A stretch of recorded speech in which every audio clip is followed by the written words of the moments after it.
da antagonismologia sadia, ambígua e patológica.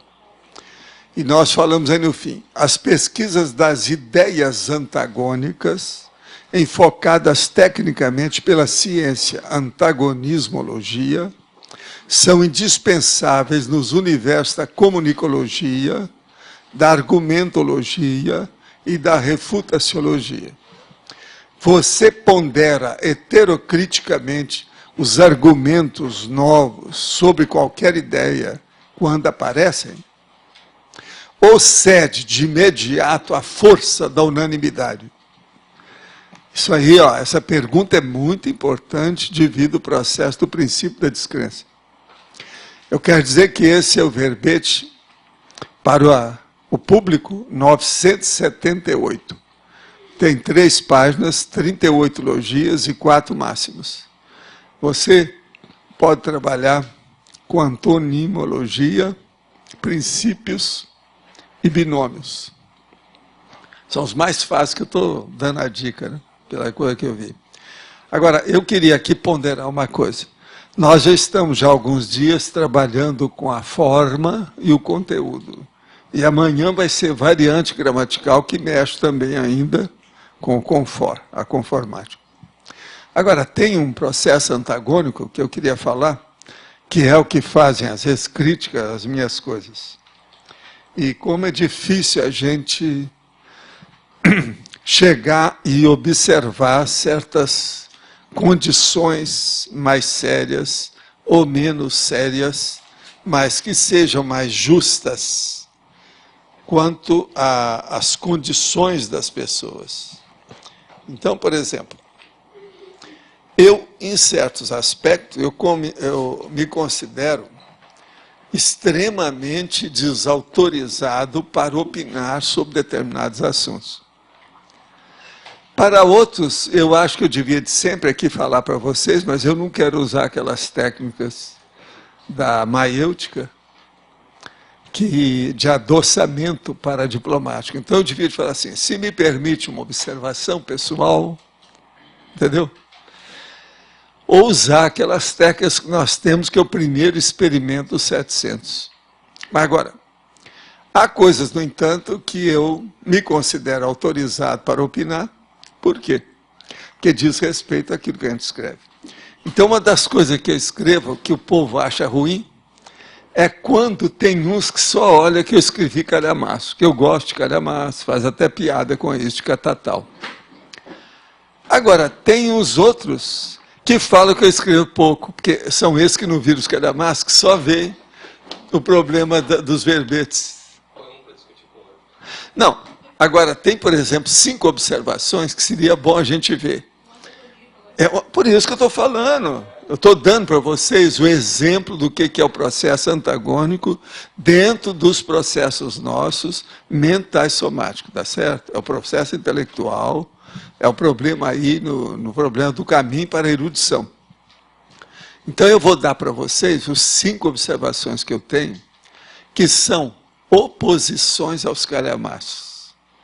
Quer dizer, não adianta vir que não tem. Eu estudei demais devido ao processo vários anos com a psicografia, e eu tive que entrar no processo de literatura, comunicação, estudar aqueles 29 tipos de literatice que existe, etc. Tal. Eu chamo literatice, que o negócio tudo é na base só de forma, e às vezes é vomitivo. Mas agora, as oposições aos calhamaços, para a gente expor isso para as pessoas. Primeiro, o apostilamento da enciclopédia. Uma pessoa que só viu os calhamaços, que não viu a enciclopédia, ela não vai entender. Agora, quando tem um que viu um lado e não viu o outro, cria problema. Agora, se a pessoa viu os dois, ela começa a raciocinar que a minha condição não é tão nem de um lado nem do outro. Então, veja, primeiro, oposição aos calhamaços, apostilamento da enciclopédia. Segundo, os megapensantes trivocabulares. Esse foi o motivo que eu publiquei aqueles 3 livrinhos. Outra coisa. Terceiro, corte dos parasitas de linguagem. A maioria não entende isso. Porque a pessoa que não está muito habituada com as coisas, ela lê meu texto E ela não percebe que está faltando o quê, está faltando a opção de coisa, mas ela não vê, porque o pensamento está escorreito. Ele está, se eu não estou fazendo força para a pessoa parar para pensar, geralmente o pensamento está livre. Porque agora eu faço de propósito. Por exemplo, eu virgulo em certas coisas mais do que o normal, de propósito, para colocar, por exemplo, às vezes um advérbio de modo entre vírgulas. Agora, então, veja, esses são o corte dos parasitas de linguagem. Na página 29 dos meus livrões, eu explico lá o que é. Ao todo, são 29 parasitas. Agora, quarto, subtítulo dos parágrafos. Ninguém intitula os parágrafos e tópicos como eu faço. Isso é uma técnica que clareia demais do ponto de vista didático, pedagógico. Entende? E outra coisa, a maioria dos meus parágrafos, eles são condensados, são curtos e são picotados em matéria de ideia. O subtítulo permite a picotagem. E outra coisa, repetições de fórmulas. As sessões, por exemplo, essa repetição de todos os... Aqui, ó, nos verbetes, a repetição dos subtítulos, que são fórmula repetitiva. E eu mesmo ainda falo quantos tem, ó. É uma porção aí, cada um deles. Só esse aqui tem 38 logias. Uma boa parte aqui, tudo é processo das sessões. E as sessões, praticamente, a maioria delas, ou quase a totalidade, elas são logias. Então, vocês vejam, com isso aqui, a gente mostra o antagonismo íntimo do mental soma, no meu caso. Eu tenho um antagonismo interno, íntimo, intelectual. Ao mesmo tempo que eu sou gongórico quando precisa, eu sou super econômico quando precisa. Aquilo que eu acho que precisa. Agora, então, veja. Ao mesmo tempo eu falo, eu me considero extremamente desautorizado para opinar sobre determinado assunto, mas, por outro, também, se me permite observação pessoal, a minha opinião é essa. E fim de papo. Vocês estão entendendo o que é o antagonismo? Isso é muito importante para nós, no princípio da descrença, na refutaciologia, no debate em geral, na tertúlia, no tertuliário, para os tertulianos. Olha a lógica do que nós estamos falando nesse ponto. Entende? Agora, gente, cedo ou tarde, todo mundo aqui vai entender, se persistir nas pesquisas, que é muito importante o pensamento divergente. É muito importante a heterocrítica. Eu sempre falava isso, o povo ria de mim, porque achava que eu estava fazendo média com o povo. Eu falava assim, olha, a heterocrítica é inavaliável, ela não tem preço. Eu sou sincero nisso, eu já era assim, rapaz, ninguém entendia. Mas vocês vão começar a entender isso com o tempo, como é importante. Agora, o que é ruim no processo da heterocrítica é que ela vai de encontro, presta atenção, não é ao encontro. Então, ela é antagônica ao processo emocional da pessoa. Se uma pessoa é muito emocionosa, sabe, aquela do comocionalismo, se ela tem o problema da emoção, a flor da pele, se vem o contrapeso, o contrafluxo do problema anti-pelo dela, de uma heterocrítica mais séria, a pessoa, na mesma hora, a adrenalina vai para a torrente circulatória, o processo do sistema neurovegetativo, ela começa a tremer. Aquela pessoa que chega para você e fala assim, minha carne está tremendo. Não é isso? Não existe isso. Essa carne está tremendo, é o processo do neurovegetativo que foi alterado e a pressão subiu. Agora, uma coisa muito boa, eu já fiz experiência com determinadas pessoas para ver a pressão dela, você sabe disso, né? Eu falava uma coisa e falava assim, olha, vamos ver, primeiro você media a pressão, para depois deixar aquilo passar, a hora que esfriava, então eu falava uma coisa para mexer com a pessoa, a pressão subir. Agora, isso é todo mundo assim, tá certo? Agora, é um perigo depois, se a pessoa é de idade e se ela já tem pressão alta há muito tempo. Foi por isso que eu fui estudar essas coisas, porque eu falei assim, isso é um perigo. Se eu, por exemplo, ficasse estressado com facilidade, já teria morrido há muito tempo. 48 anos de hipertensão, já teria me matado. É porque eu não sou disso. Está entendendo? Antes de tudo, eu confio em mim. Depois eu começo a querer confiar em vocês. Vocês estão entendendo, né? O que é que eu quero dizer com isso? Então, vamos entender essa condição de ambos os lados. Você está aí na estrada e está no acostamento. Você está na margem esquerda e está na margem direita. Tá certo? Você está, então, de um lado e está de outro. O que interessa é universalismo. O que interessa é o atacadismo. O que é o atacadismo? Nada mais do que a acumulação do varejismo. Vocês estão de acordo ou não? Por exemplo, o macro. O que é o macro? O macro nada mais é do que aquele supermercado, só que tem que ir para atacadista. É o atacadismo. É o atacadão, como eles chamam. Tá certo? Tá claro isso aí? Então, veja, essa é a nossa condição. Nós temos que ser do atacadismo para controlar o nosso varejismo, para ele não tomar conta da gente. Se você ficar no varejismo, você vai para a mediocridade. Você não sobe, não há evolução. A conscienciologia não chega a você. Quer dizer, ela pode até chegar, mas você não absorve. Não tem jeito de entrar nesse nível que nós falamos aqui. Isso tem lógica para vocês até aí, esse nível? Agora, o que eu vejo é isso. Então, o estudo do antagonismo. Vocês vão começar a entender agora por que eu escrevi uns 12 tipos. Sem antagonismo não é evolução. Entende? Não há mesmo. Por quê? Devido à assimetria. Olha o processo da ciência, olha a natureza, tudo é assimétrico. Você já notou, por exemplo, na medicina, toda vez que começa a falar num processo que saiu do situ, aquele in situ, todo mundo reclama. E outra coisa, eles são implicados com o coração que é de um lado. Presta atenção. A tendência das pessoas é, não, você tem duas mãos. Uma é o reflexo da outra. Você tem dois hemisférios cerebrais, um é reflexo do outro. Você tem dois olhos, um é reflexo do outro. Agora, o pior, você tem dois, sabe, testículos, um é reflexo do outro, nem sempre. Agora, você tem dois ovários, um é reflexo do outro, nem sempre.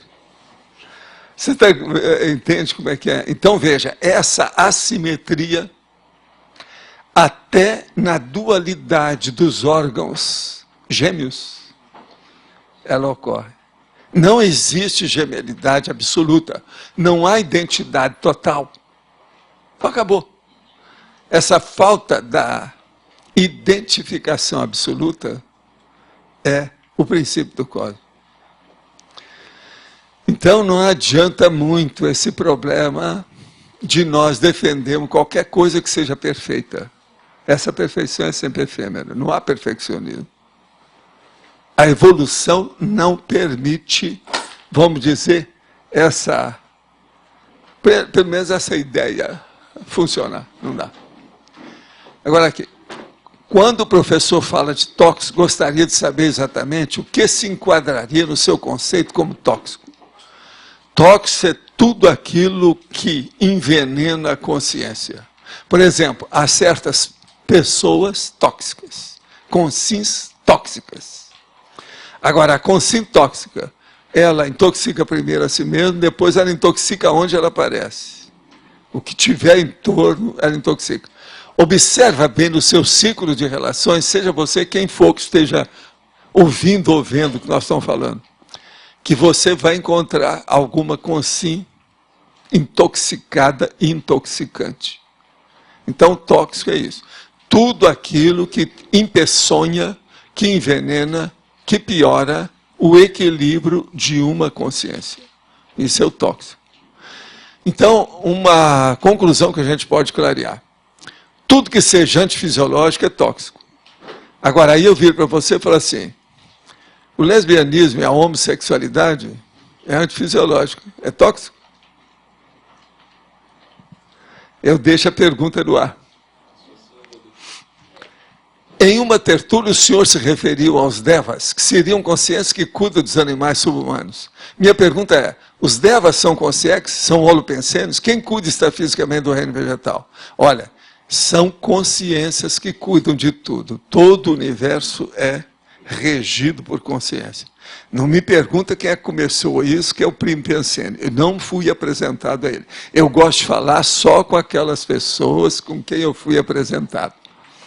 Como não me apresentaram, eu não sei. Como eu disse, não me considero apto, nem, como é que eu disse aqui mesmo, que eu até escrevi aqui, não me considero extremamente autorizado para opinar sobre esse assunto. Tá certo? Qual a pergunta que o professor faria se encontrasse com o Serenão hoje? Seria bom ver as 50 perguntas que eu já falei. Uma delas, que eu sempre achei que seria a minha primeira pergunta, e eu não estou muito para mudar, não, eu acho que ainda seria talvez essa, é o seguinte, eu ia perguntar para o Serenão com bastante tranquilidade, porque perdê-lo, né, tem que ser, né? Escuta, você devia ser homem ou se mulher, a aparência, o paravisual. A senhora, por exemplo, qual foi o último trafar que a senhora conseguiu dominar? Tá, agora vamos entender. É inteligente essa pergunta? Ela é inteligente porque essa você não vai perder tempo. Agora, se ele falar assim, olha, o último trafar que eu consegui dominar foi neutralizar o Arlindo. Esse foi o último. Então, eu não vou incomodar mais com o Arlindo. Aqui, não vou perder tempo mais com o Arlindo, vou deixar ele deitar e rolar, viu, Arlindo? Você pode fazer tudo se quiser. Não é isso? Tá para você. Viva a Serenona. Você é a Serenona que falou isso, né? Agora, aqui é outra pergunta.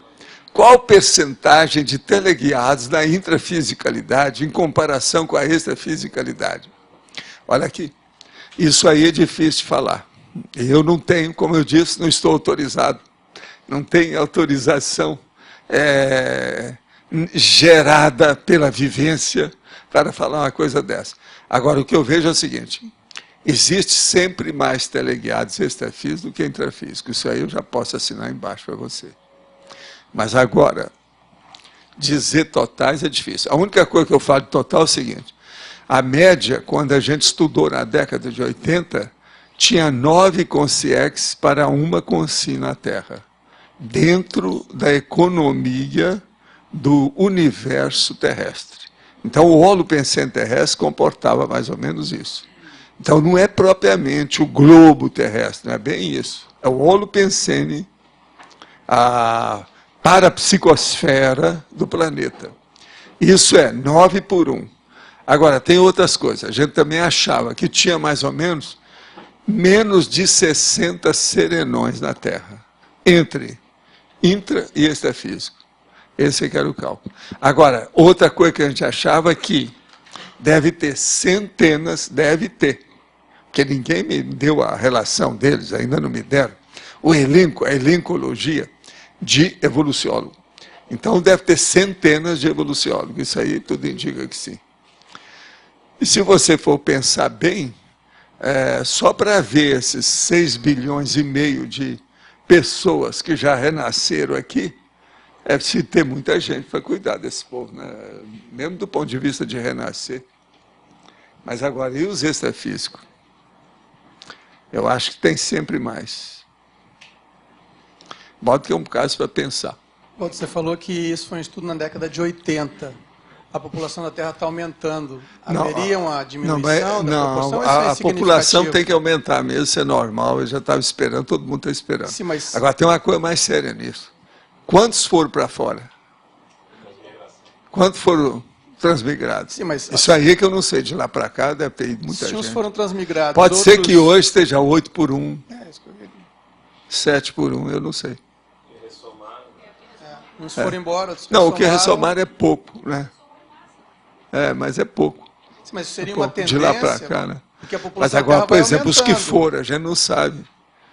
A reurbanização, no ponto principal, ela já está bem avançada. Assim, eu acho que até já acabou, né? Já assentaram tudo. Mas, então, muita gente deve ter ido embora. Mas e a população não aumentaria também? Ou isso não vai se tanto. manter? Alguns, né? O povo lá do EM, esse povo assim, mas o percentual é menor, né? Não é tanto assim, não. Porque o problema é difícil também. Morre e renasce, morre e renasce. Agora, tem lugar que eles já estão atrás de gente, né, para renascer, que está tendo dificuldade. Né? Acho que aumenta tanto. De onde vêm os espíritos nós? São 6 bilhões, não eram? Eram 2, era 1, era 500 mil. Não, 30 mil aumentou anos atrás, demais. Eram 2 não, dá licença. Em 1950, eram 2 milhões e meio. Em 58 anos, você tem aí 4 milhões, bilhões que aumentaram. Veja bem, em 1950 você era 1. Hoje, você equivale a 3. Entende? Tem mais 2 com você. Isso é uma coisa absurda, se você pensar nisso aí, o aumento que houve. Hein? Escuta, deixa eu te falar uma coisa. A demografia, o processo da população. Em 1950, havia na Terra 2 bilhões e 500 milhões de pessoas. Hoje tem 6 bilhões e 500 milhões. Houve um aumento em 58 anos de 4 bilhões. 2 bilhões para 2 milhões e meio é praticamente o dobro, é quase 100%, são 200% a mais. Então, se eu em 1950 estava sozinho, hoje eu tenho mais 2 pessoas comigo, aqui, que houve um aumento da população. Então, aonde você aparece, se em 1950 tinha 20 pessoas, hoje tem 60. Não, elas vieram porque estão tudo nos processos das Comunex, as comunidades extrafísicas. E outra coisa, lá é 9 por 1. Em 1980 a gente já tinha feito esse levantamento das coisas. 9 por 1. Agora, de 80 para cá, já são quase 30 anos, muita gente foi para outros planetas, que é aquilo que nós chamamos da transmigração de vida, reurbanização. Tem um livro meu que chama Homo Sapiens Reurbanizados, é baseado nisso. Então, por exemplo, isso aí a gente não sabe quanto que é que tem, entende? De dar desconto nisso. Agora, eu acho que menos de 7 por 1, mesmo com o aumento do povo aqui, eu acho difícil. Professor? Que seja 6 por 1, com o aumento da população, tem muita gente. Sim. Você falou que tem mais teleguiados extrafísicos do que intrafísicos, né? Como que funciona um teleguiado extrafísico? O que é um amparador? Um amparador avançado, por exemplo, o Jofiex. Ele é o teleguiado. Ele trabalha com a central extrafísica de energia, com a central da fraternidade. Ele está em todas. E as consciências que superintendem isso, geralmente é por escala evolutiva ou não? São os pares, vamos dizer assim. O quê? Por exemplo, é de desperto para desperto, é de evoluciólogo para desperto. Como é que funciona essa rede, vamos dizer assim, interassistencial? Não, eles têm o colégio invisível, né, de cada um deles, eles têm. E é de pares a pares, então? Não, entre os seus pares. Entendi. Ali designa a situação. Agora, Entendi. de cima vem a hierarquia, né? Tudo tem hierarquia, não tem jeito de fugir disso. Entendi. Tudo tem hierarquia. E a pessoa, para chegar no nível do teleguiado, ela já vai trabalhando algum nível de teleguiamento desde antes, é isso? A hierarquia é tão forte que na sua cabeça tem hierarquia. O cérebro comanda o cerebelo. O cerebelo é o cérebrozinho. O cérebrozinho é um animal que mexe com o movimento. O cérebro já é o sábio, que pensa os movimentos. Olha a diferença. Bem sério. Então, veja, o cérebro, ou seja, o córtex, é oficial. Já o cerebelo é soldadão, soldado raso. Entende? É o estivador. Melhor é estivador, né? É a melhor caracterização, porque o estivador é que carrega, né? É o de músculo, é o bíceps. É o da tração, é o tracion, a consciência tracionária, como nós chamamos. Né? Entre população e para a população, a tendência do número total de consciência do planeta é diminuir? Está diminuindo? Não, eu acho que isso aí está mais ou menos. Mantendo. Pode ser, né, com essa saída aí que diminuiu, mas tem uns que chegam. A gente não sabe como é que é isso. Eu não tenho ideia. Pelo menos a gente já tem uma noção. Havia gente, por exemplo, no movimento espírita, na década de 40, 50, que achava que a população extrafísica é bem maior do que a nossa. Mas eles não tinham a noção disso, não. Eles falavam, por exemplo, que às vezes fosse o dobro. Outra coisa também que eles achavam, que as pessoas só reencarnavam, que era o termo que se usa lá, né? De 50 em 50 anos. Isso tudo é tolice. Então, eu tenho uma opção de bobagem, tudo feita na base, sem nenhuma característica, porque nos fazem projeções. A pessoa não sai do corpo, ela só escuta o cara falando através do outro, e nem sempre é o outro que está falando, é o próprio cara. Então, isso aí, embola o meio de campo, fica tudo esquisito. É difícil, não há muita pesquisa. Entende? Agora, hoje a gente já tem uma noção aproximada aí, com uma certa lógica dessa realidade. Agora, a gente precisa de dessomar para verificar isso. Agora, vale a pena estudar dentro dessa estatística que nós temos hoje, porque a pessoa já tem uma ideia disso. Quando ela dessomar e passar para a segunda dessoma, ela pode averiguar o que está certo e o que está errado. O problema é dela. Pode falar, Adélio. Professor, o senhor comenta bastante a questão do acostamento, né? Acostamentologia, vamos dizer assim. Porque se você pode estar ou no antagonismo ou no acostamento. Qual é a sutileza desse processo? Porque a gente discute muito, o senhor até comenta comigo, ó, você está no acostamento. É o problema do Electrolux ou da Brastemp. Você é da Brastemp ou é da Electrolux? É a mesma coisa. Mas dentro do... Você é do varejismo ou é do atacadismo? Você é in ou é out? O povo gosta muito de falar, dentro do processo social da mocidade, é o in e o out. Quer dizer, você é de dentro ou você é de fora? A principal coisa Você está por dentro ou está por fora? Tem gente que fala assim, não, esse aí não está por dentro. Você nunca viu essa expressão, é muito comum. Seria a visão de conjunto, então? A principal questão é Não, que não houve é a entendimento. prioridade. Uma pessoa que tem mais prioridade que a outra. Não é só visão de conjunto, não. É prioridade.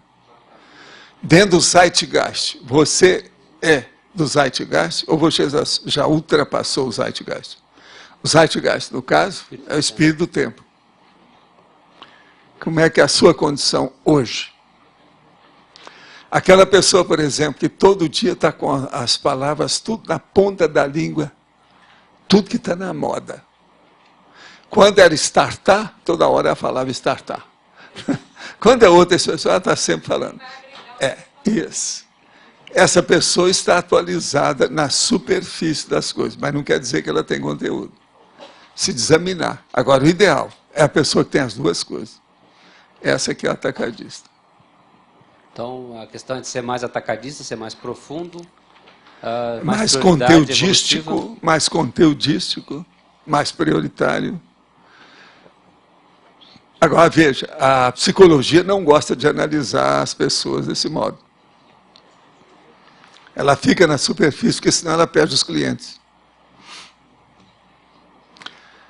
Se o cara lá do Monk começar a falar muita verdade para ele, o Monk não vai lá mais, ela arranja outro. É tanto que ele já arranjou, teve um filme que eles falaram quantos que ele já tinha passado. E ele ficava danado da vida a hora que o cara vai tirar férias. Não pode tirar férias. E eu? Eu não vou lá com você, lá é muito longe. Não, mas não, eu não vou te atender. Isso tem um dos capítulos. O negócio é muito bem bolado. Tem gente ali, eles têm bons assessores de certas coisas. De vez em quando eles vão em cima do que precisa de falar. Agora, eu acho que aquilo esclarece certas coisas do povo. Se a pessoa prestar atenção e ver uma série de episódios. Vale a pena. Agora, a cara daquele psicólogo, eu acho que a psicologia devia pedir uma pessoa mais... Não, ele é de morte. Ele é mais doido do que o Monk. Só a cara dele já mostra que ele é um pouco perturbado. Não mostra? A cara não é normal aquilo. As caretas dele. No 82. De segunda a sexta. Hoje não tem não, hoje é sábado.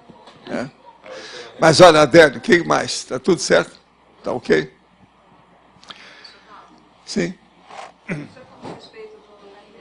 senhor falou a respeito dos amparadores avançados e a questão do colégio invisível. Como que se dá, como é que esse modus operandi, por exemplo, dessas trocas que são estabelecidas no colégio invisível de amparadores avançados? Olha, seria bom você estudar aí com o Roberto para ver como é que são os colégios invisíveis dos pesquisadores. Você vai começar a entender como é que é isso. O que é o colégio invisível em si?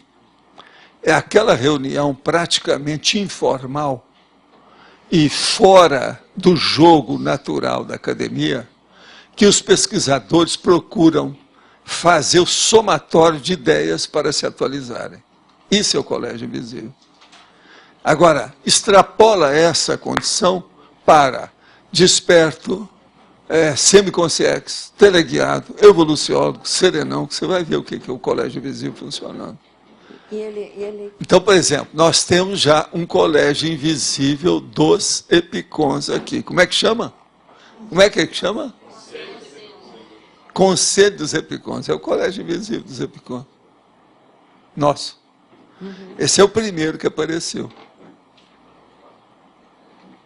Está começando a entender? Agora, ó, a hierarquia sendo respeitada. Não tem jeito. Agora, lembre-se, aquele colégio invisível mais evoluído, ele age sobre os demais menos que estão aí para trás. Os superiores sobre os inferiores, em matéria de desenvolvimento. E o que você considera, por exemplo, importante hoje, para que a gente está entendendo melhor essa questão do colégio invisível, no sentido de colocar como prática mesmo dessa interação? Tem a condição da pesquisa, né, da especialidade, mas o que você vê como sendo importante para a gente chegar mais, a entender mais essa condição do... falam muito sério.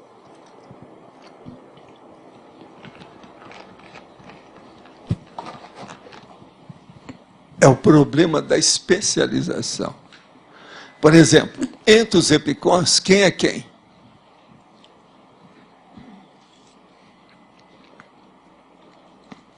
Você está querendo saber do teleguiado. Entre os teleguiados, quem é quem? Quem é que é teleguiado nesta categoria de assistência? E naquela categoria ali, quem é? Então, criar os perfis. Porque ninguém é igual. Você pode fazer aí a interação de todo mundo, que seja os capitães todos. Não tem nenhum capitão que é igual ao outro. E no caso, tem lógica isso para você? Tem. Então, por exemplo, aqui, ó, ele aí é do Colégio Invisível dos Epicons. Entre vocês não tem vários especialistas ali? Bem diferente um do outro? É um fato, e a gente está justamente nesse momento fazendo essa taxologia do perfil de cada um, tentando aí não é bem aprofundar. Taxologia não, tá? Usa outro nome que está errado. Perfilologia, caracterologia. Caracterologia, essa que é. Eu já fiz a definição, porque é muito chato você categorizar o traste, a pessoa como um traste.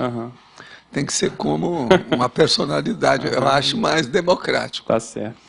Então, você olha que eu não uso taxologia para a gente. Observa. Pode olhar aí mil verbetes que você não vai achar. Mas é um fato, a gente está nesse momento mesmo tentando aprofundar essa caracterologia. Mas você entendeu isso aí? Agora, tem esse foco na especialidade, que é um processo de você se identificar nessa linha de pesquisa, e com isso você... Agora, ali, através daquela especialidade, da caracterização, a identificação exata daquela personalidade, da sua especialização especificíssima, você vai ver o saldo dele, né? Quem é quem em matéria de resultado? E seria uma segunda muito cretina, né? Entre eles, isso tem que ser entre eles, não tem nada que ver. Nós aqui estamos urubu-servando a coisa que pode estar ocorrendo lá dentro, mas nós não interferimos nisso. Nós não temos jogo, nem liderança, nem rédeas na mão. Entende? O processo de governo é deles. Eles é que tem que se interar entre si. E, assim, a reunião dessas pessoas em cima de uma especialidade vai dar uma característica, por exemplo, um mater pensene mais fortalecido daquela especialidade. Não é isso, vai fazer o desenvolvimento, o aprofundamento, o avanço da especialidade cada vez mais. Então, por exemplo, vai chegar não põe demais não, tá? vai chegar um certo ponto em que as pessoas vão ver, não, fulano já pode passar para o outro colégio. Você já está sobrando aqui. Entendeu? Isso é muito importante, né? Então, se os próprios pares reconhecerem isso, é o máximo. Então, aquela ideia, vamos dizer assim, a ideia de você ter uma identidade com uma especialidade não é necessariamente para o resto da... A partir do desperto, as coisas começam a engrossar. Não dá para tapear mais. Essas 5 que a gente colocou ali são terríveis. É desperto, semiconsciente, teleguiado, evoluciólogo, serenão. O Epicom ainda aguenta que o negócio está aqui. Mas a partir do desperto não tem mais jeito. Por quê? Tem uma ideia? Você tem uma ideia por que é que eu estou falando? Que não tem mais por jeito. quê? Que a partir do desperto. Hein? Não tem mais jeito de tapear, não tem mais jeito de faltar transparência, não há mais opacidade anticosmoética em nada. Agora, por quê? Por quê?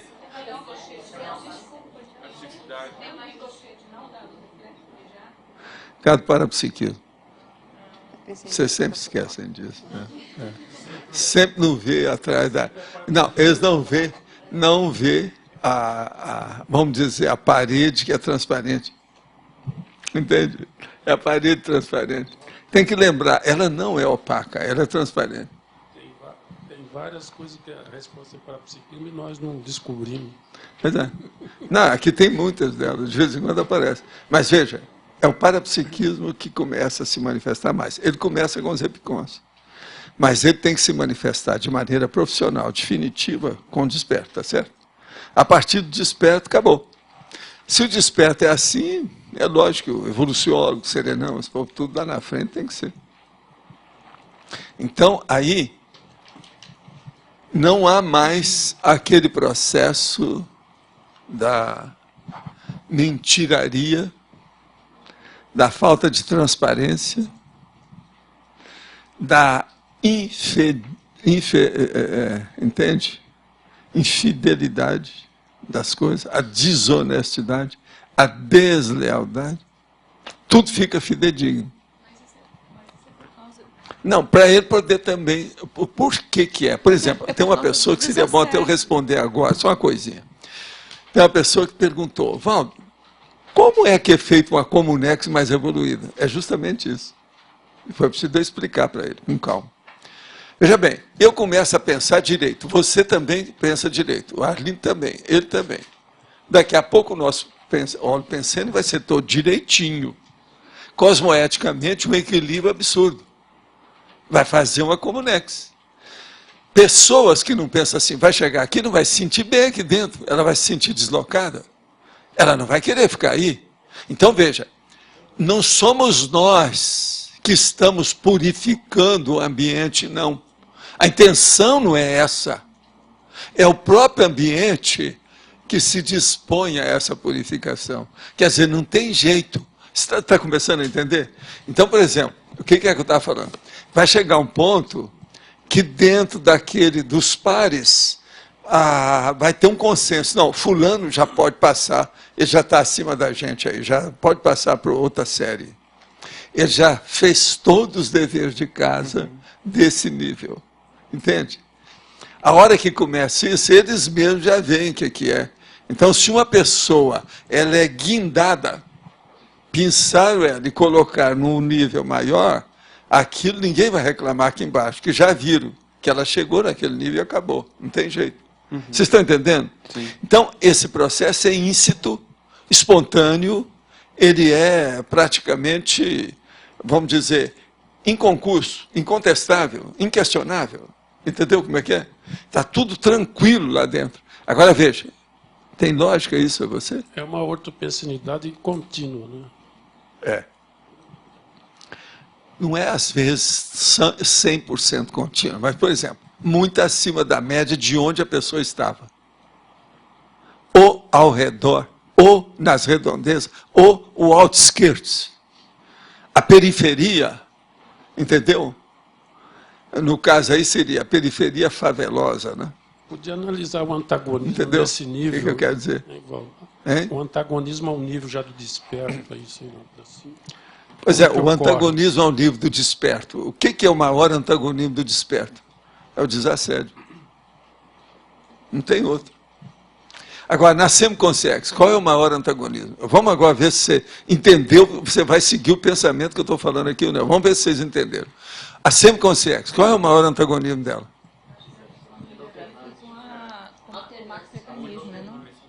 Para mim é do Max Mecanismo. Não, mas existe dentro disso o que é? Não é dela ser a intrafisicalidade. Ela acabou com a intrafisicalidade. Agora, o que é o teleguiado? Qual que é o antagonismo maior dele? De quem? Do teleguiado autocrítico. Ele tem essa consciência com a autocrítica super elevada dentro do grupo karma dele. Esse aqui é a coisa mais séria. Agora, evoluciona. Qual que é o antagonismo maior? É deixar de entender só a si mesmo e começar a entender os outros. Em matéria de evolução. O que vocês acham? Agora, e o serenão? Qual é o maior antagonismo? É o anonimato do processo da vida humana. Entendeu? A própria vida humana em si e tal. Que a gente não sabe como é que é isso. Então, seguir para outro curso, que não é esse. Então, vocês vejam, há antagonismo em tudo. Você jamais vai encontrar uma consciência que não tenha antagonismo a alguma coisa. Dentro de você, como eu falei, por exemplo, o seu pulmão esquerdo é antagônico ao direito. O esquerdo, por exemplo, ele é um pouco deformado pelo coração. Estou falando alguma besteira? Não. Está vendo? O esquerdo seu também, o hemisfério, é diferente do direito. O seu é, né? Você já viu que é, né? E por aí vai. Agora, por exemplo, as pernas também são diferentes. Na questão do Arlindo, eu acho que o Arlindo sabe bem disso, não sabe? Pois é. Não, você até parece que tem uma perna menor do que a outra. A hora que você anda, a gente vê, eu já conversei isso com ele. Ele compensa no sapato, você está entendendo? Ah, você tem? Tem mesmo? Ah, então. Quer dizer que vocês estão palmilhados. Está certo? Bom, o seu é quanto? 2 centímetros, é mesmo? Estudo? É, eu sei. É, você falou. Agora você também tem. 2? 1. Para não dar tanta alteração. Às vezes dá. A gente não nota muito quando você anda. Agora, dele a gente nota. O dele tem 2. A gente nota quando ele anda. É, eu sei. É. Mas... Só para continuar no assunto, uma tertúlia atrás você comentou que o Magíster era especializado em epicons. Por que ele não é especializado em outras categorias da escala? Aí eu não sei, sabe? Né? Não. Como é que eu falei ali? Deixa eu ler de novo. Como é que é o negócio? Mas... Considero-me extremamente desautorizado para afirmar, opinar sobre esse assunto. Mas quais são as suas hipóteses? Por que ele ficou especializado nisso? De onde veio essa informação? O que você pode falar disso? Eu penso que o grupo evolutivo dele, atualmente, está tudo no nível de epicons extrafísico. Nossa. Agora, veja, tem só lógica, não tem? Há um processo de lógica nisso aí. Uhum. Então, ele está lidando muito com isso, as voltas demais com essa realidade. Por isso que é que a gente viu. Pode falar que o antagonismo do teleguiado é o individualismo? Ou melhor, assim, como que ele se encaixa assim, totalmente dentro do marxismo? Essa confiança dele, vamos dizer assim, dele se encaixar dentro do marxismo e anular, vamos dizer assim, anular o individualismo. Não, o problema dele é o seguinte, o desperto já começa a se encaixar no mecanismo.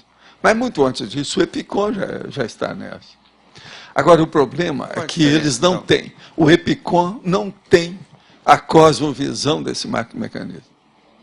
O desperto está começando a ter.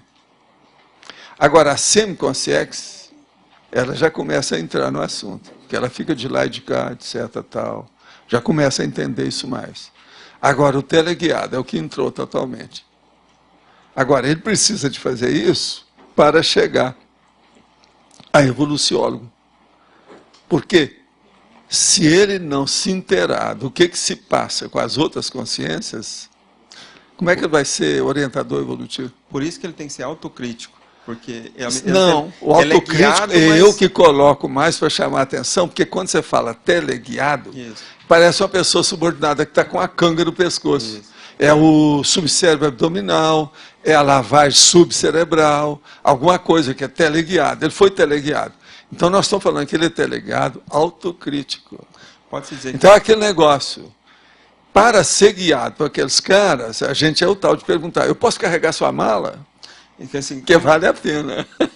Até eu quero. Se tiver espaço, me chama. Como tem essa visão de conjunto, ele é teleguiado, vamos dizer assim, extrapolando, logicamente. Mas ele é teleguiado pelo fluxo do maxi-mecanismo mesmo, não pelo... Não, ele é teleguiado, presta atenção, olha lá o nível que ele está. Ele é teleguiado pelos revoluciólogos. Mas ele é Quem marioneta o teleguiado é o evoluciólogo. Então ele não tem a visão total do processo que ele está participando. O evoluciólogo tem. Ele já deve ter uma parte.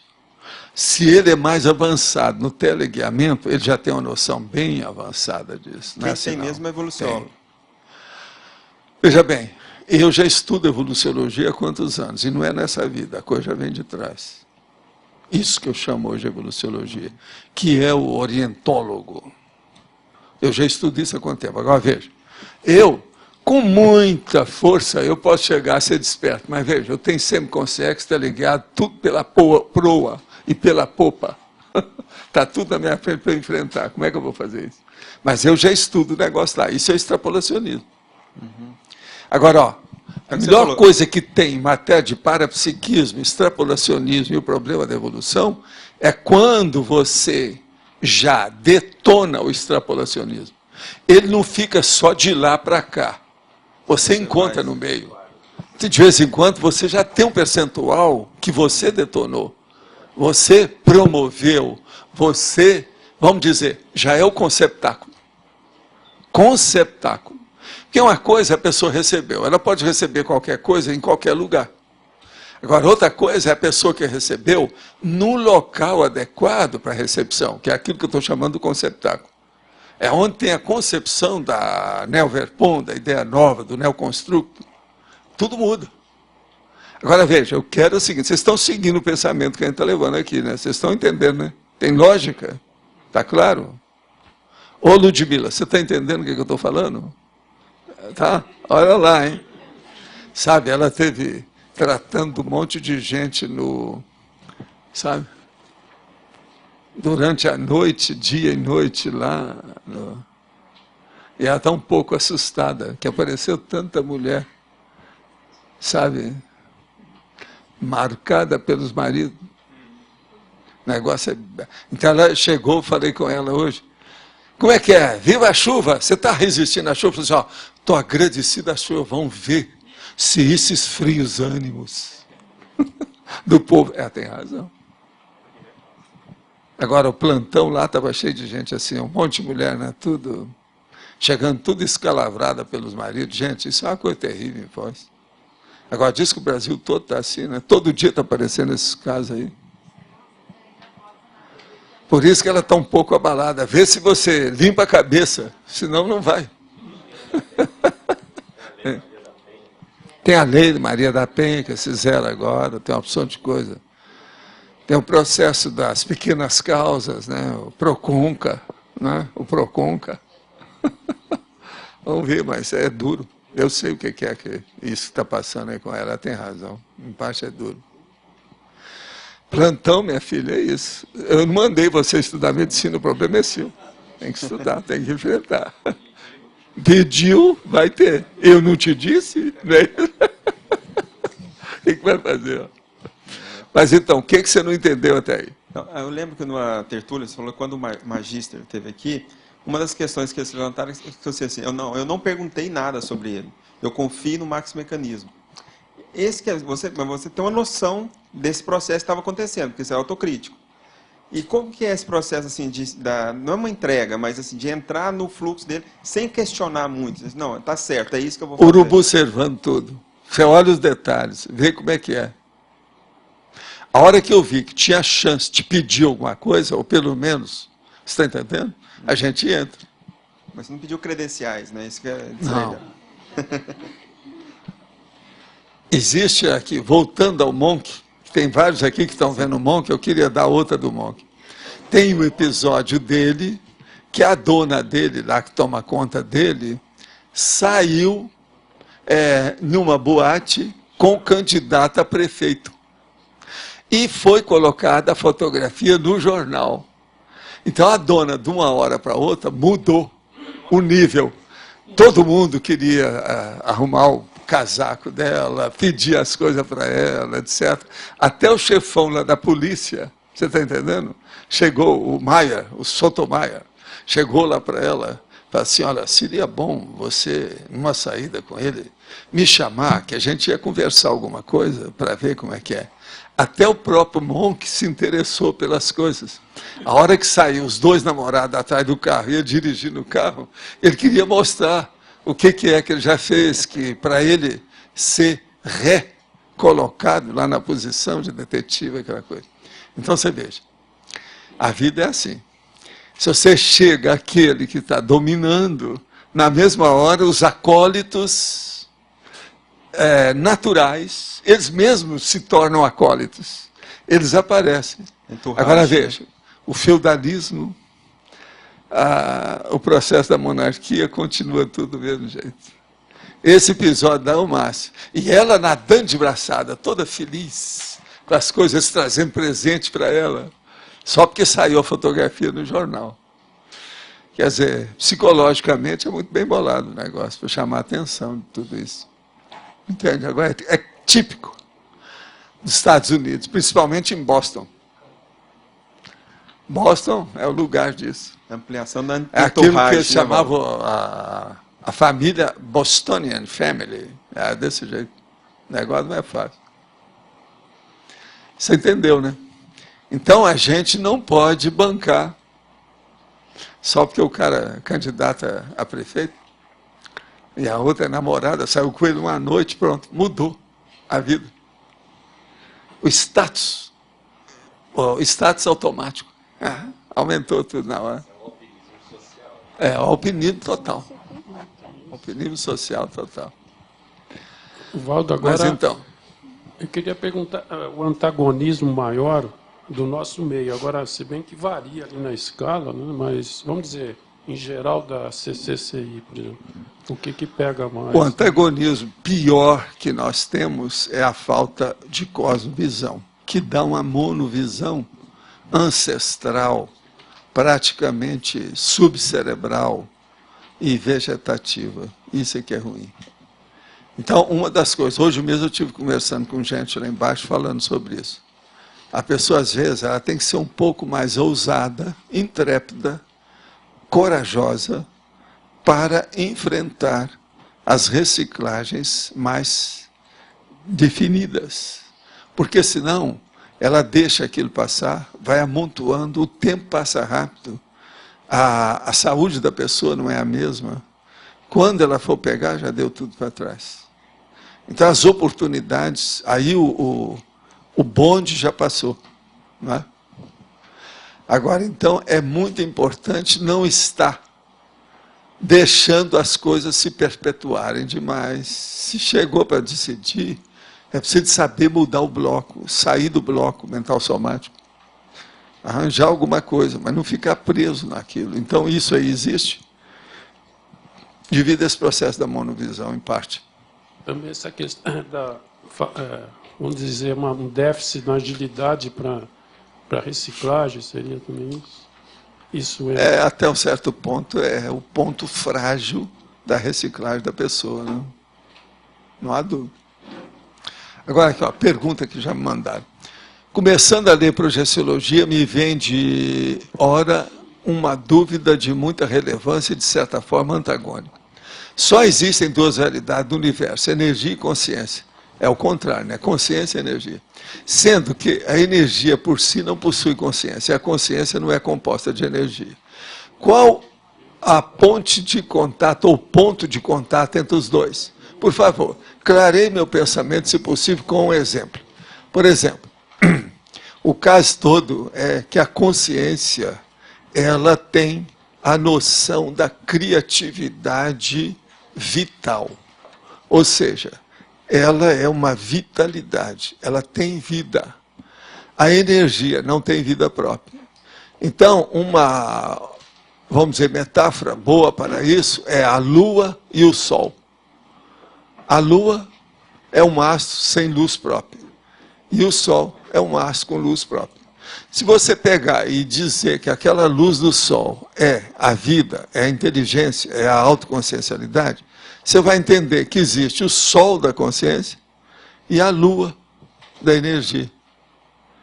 Entende? Então agora veja, mas a verdadeira energia é a do Sol, que é a inteligência. E essa energia outra é burrice. Essa não vale nada. Não, a metáfora, ela parece ser paradoxal, mas não é não. Se pensar bem, ela é muito clara. Fica tudo clarinho. Agora, o pior da história é o problema do Arlindo. A implicância dele com aquela face oculta da Lua. É aí é que entra o negócio todo. Quer dizer, então, a face oculta das coisas. O que é que ele não compreende, que ele fica danado da vida, ele quer saber. Nós todos somos assim. Mas não, você quer, eu te dou aqui o meu recado. Vou ler de novo. Considero-me extremamente desautorizado para opinar sobre esse tema. Não, e tem o outro aqui, né, que segue aqui, ó. Se me permitem uma observação pessoal, então eu vou responder aqui uma pergunta. Gostaria que o professor falasse qual foi o maior ganho do curso Heterocrítica de Obra Útil quando foi analisada a obra, a história universal da construção do livro, e dizer o que conhece sobre o autor Fernando Baez. Quem é que está? É você que tem que falar nisso, né? Por favor, pega aí e fala. É, o professor lá, eu não posso desautorizar. Eu me considero extremamente desautorizado. Essa foi em cima do lance. Bom, em relação à obra, eu acho que um grande ganho foi realmente a temática, que é um fato que vem ocorrendo historicamente há muito tempo, a questão da destruição dos livros como uma forma de manter a manipulação das pessoas ou dificultar o acesso ao conhecimento e a perpetuação do conhecimento, e que, infelizmente, isso também acontece nos dias de hoje. Quando a gente pensa a questão da queima dos livros, uma boa parte das pessoas acha que isso é só uma questão histórica. E, pelo contrário, o próprio autor, quando esteve aqui, o Fernando Baez, ele, na palestra dele, ele apresentou o que está sendo feito no Iraque, que é o memoricídio, que ele chama. Então, toda a destruição de um conhecimento milenar que está sendo colocado abaixo em função da guerra do Iraque, né? E até mesmo a questão de roubo, de furto, de toda aquela riqueza. O Cícero não está aí agora, não, né? Não, agora não está. Ele falou um negócio, parece que é do Instituto sobre os livros, de uma instituição que devolveu os livros todos, você viu? É isso. Ah, o Eliel. É o Eliel? Ah, o Eliel, que foi ontem. O Eliel que trabalha lá, né? O Eliel falou isso aqui faz 2 dias. Vocês viram ele falando? Sim. Pois é isso aí. Eles não queimaram os livros, porque senão teria que pagar, né? Devolver. Justamente.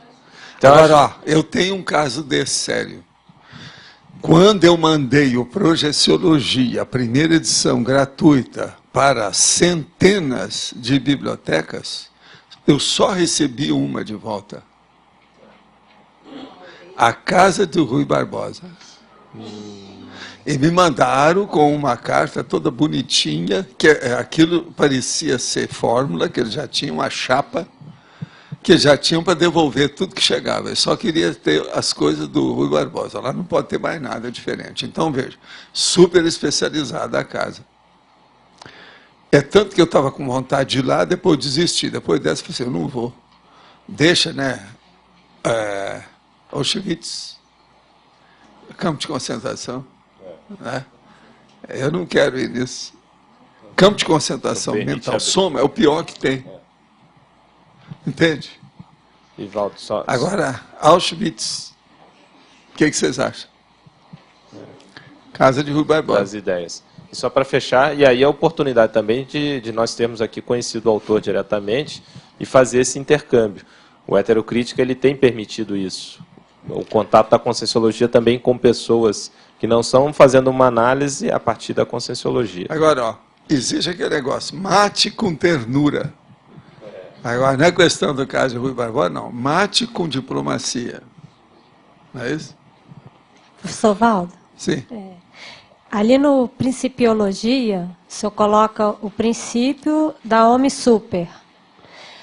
O senhor poderia fazer essa relação com o Código Pessoal de Cosmoética? Qual o limite que a gente vai para associar o Código Pessoal, né, à omissão superavitária e às concessões espuras?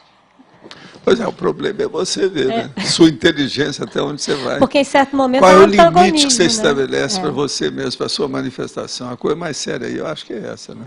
Porque assim, a minha dúvida, a dificuldade, assim, às vezes você percebe o conflito do seu código pessoal com o código grupal de cosmoética. Aí, em certos momentos, você tem que fazer uma omissão superavitária. Agora, a primeira coisa é ver se ajusta? você está no grupo certo. Pensa nisso. Às vezes você está no grupo errado. E quando você está dentro do grupo certo e Não, ajustar agora, o grupo dentro do grupo? O pior não é isso, não. Tem uma pergunta cretina aí, depois dessa. O grupo certo, quem é que está errado? Sou eu ou é o grupo? Porque às vezes o grupo pode ser superior a você. Você entrou na porta errada. Opa, entrei aqui, não, eu estou defendendo o mestrado, não é o doutorado. Ele entrou no doutorado. Você entende? A dúvida é justamente essa, como é que a gente faz esse ajuste, né? Agora, aí é vivência, né? Vivência e muito desconfiômetro. O ideal é a pessoa ter um desconfiômetro de um lado, um mancômetro do outro, que assim fica assimétrico e dá para ver dos dois lados. O senhor já chegou a comentar, professor, eu cheguei atrasado, a diferença entre antagonismologia e refutaciologia em si. Qual seria a grande, ou se não haveria diferença entre antagonismologia e refutaciologia? A refutação já é o antagonismo explícito. Não, é o antagonismo explícito. Você está explicitando o antagonismo. Isso é a refutação. Você está confutando alguma coisa daquilo que você já chegou à conclusão. Então, é o prático, objetivo. É a parte da vivência do antagonismo real e específico, né? Agora, outra pergunta. Na página 24, em ciclologia, o professor poderia comentar o ciclo vital, sono, vigília, em relação à antagonismologia? Sim. Tem pessoa que dorme e não acorda. É aquela que eu falo.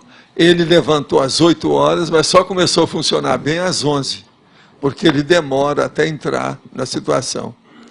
Agora, existe aquela outra pessoa que ela é envolvida pelo problema do sono. Umas têm insônia e outras não gostam de dormir. Então, isso tudo é difícil. Eu, por exemplo, estava olhando. No meu caso, por exemplo, eu estou de olho em alguma coisa que se passa comigo. Nos exames que eu fiz, aquele exame lá, eu não falei ainda isso para vocês, mas meus estudos, eu fui agora rever na internet, ver uma opção de coisa e achei que as minhas coisas antigas eu já tinha estudado. Quando eu fui estudar o processo todo o problema de onirismo, o processo da polissonografia, tudo aquilo, havia uma hipótese que a pessoa, se ela não entrar no terceiro sono, ou seja, naquele sono profundo, com o negócio todo, que a glicose não entra na célula. Há uma relação disso. Agora veja, eles começaram a desconfiar que a minha glicose não está entrando nas células. Então eu sou uma espécie de pré-diabético. Eu estou tomando até remédio para ver o que vai dar nisso. Agora então eu comecei a pensar. A minha hipótese antiga. Eu vi vocês falando, fiquei quieto, mas falei assim, não, deixa eu me atualizar que eu não quero soltar as coisas, não sei o que aconteceu com isso. Mas olha, já tem gente que está defendendo isso até hoje. E outra coisa, nessa revista Mente e Cérebro, num dos exemplares, eu fui pesquisar lá e achei que eu já tinha lido alguma coisa lá. Tem uma pessoa que está falando isso, que realmente tem uma certa relação. Eles fizeram um levantamento com um monte de gente e chegaram à conclusão. Então, por quê? É a hora que vem o sono bem profundo, é que dá, que relaxa, que permite o processo biológico. Os hormônios também são ativados nessa fase. Se não atinge, eles não são e aí interfere no ciclo da glicose. Então pode ser que isso tenha sua razão. Agora veja, eu procuro dormir no mínimo 5 horas. Quer dizer, eu durmo muito, eu durmo bem. Eu durmo às 5 horas toda noite. E eu tenho sono profundo. Então eu não acho que seja bem isso aí, mas por via das dúvidas, porque eu sou uma pessoa que tem mais vida noturna do que diurna, né, em certas coisas, é preciso estar de olho, por causa do meu turno mental somático. Mas é uma hipótese. E eu vi que eles estão falando nisso. Agora, o que é engraçado é, a pessoa que falou lá não entende nada de diabetes, nem do processo. Mas falou sobre a glicose. Que ela não se estendeu no assunto, que eu mostro que não entendia, porque senão ali era o caso de explicitar tudo, e ela não fez. Agora, geralmente, você vai pegar a turma do diabetes, eles não entendem nada do processo neurológico cortical da neurociência, porque isso aí é da neurociência, que é o problema da polissonografia. Agora, o que é interessante é, depois dá uma examinada nisso, vamos ver como é que está aí atualizado. Vale a pena. Professor Valdo, sim. O senhor falou que a pessoa tem que ter coragem para fazer as reciclagens e se ela demora muito, pode ter algum problema de saúde que não permita Aquilo isso. passa batido, vem outras coisas e embola o meio de campo dela. Ela perde a oportunidade. O senhor poderia assim, dar um exemplo, alguma coisa só para a gente... Essa questão da saúde, que impediria a pessoa... Saúde é o seguinte, a pessoa quando entra no Zenta, ela aguenta, que o negócio vai piorenta. Tudo é o piorenta. Tudo vai piorar. Agora, veja, eu notei, por exemplo, na minha vida, que aos 70, eu já expliquei isso aqui, as coisas mudam, o seu corpo não é o mesmo. Eu, por exemplo, eu era uma pessoa que raramente tinha parestesia. Hoje eu tenho isso com muita facilidade.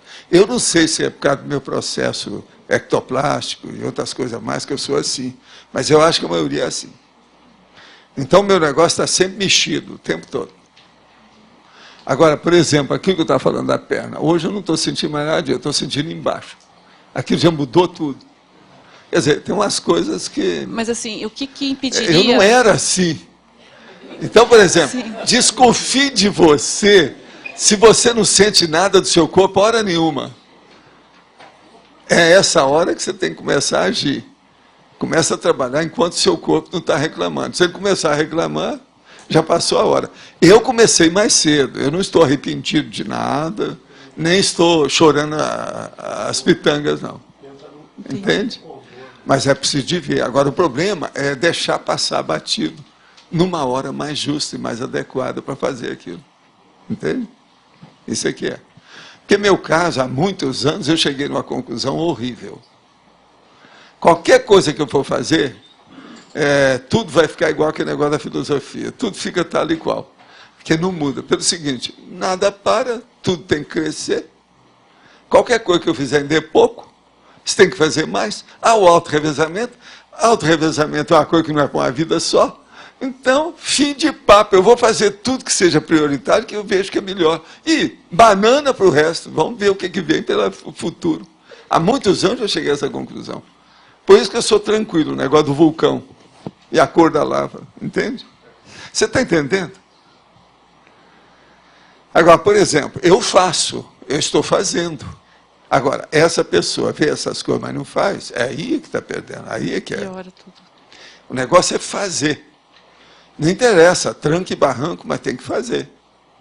Agora, ficou de braço cruzado, o arrependimento vai ser inevitável. Não tem jeito. Entendi. Isso é que acontece. Ok. Professor, então lá no início hoje o senhor comentou sobre questões emocionais, né? Então, dentre todos os meus traços fracos, um dos mais fortes, digamos assim, dos fracos, é o descontrole emocional. De repente, quando eu vejo, já aconteceu. Já briguei. A gente não vê que ele é assim. Você vê que ele é assim? Quem é que convive mais com a Lourdes? Tem alguém aqui? Só para a gente saber.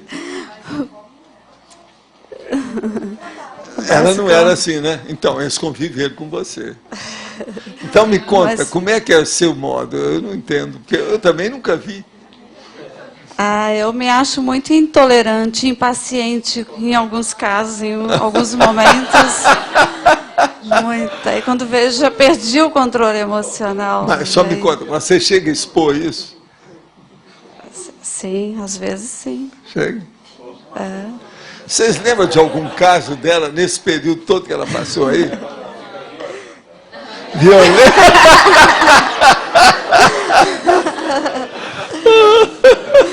Terrível, você. Mas eu não acho que ela seja poliana. Aí é que é o X. Ela está num meio termo nobre. Ótimo. É preciso estudar isso. Agora, o problema é esse. É preciso ver o quê?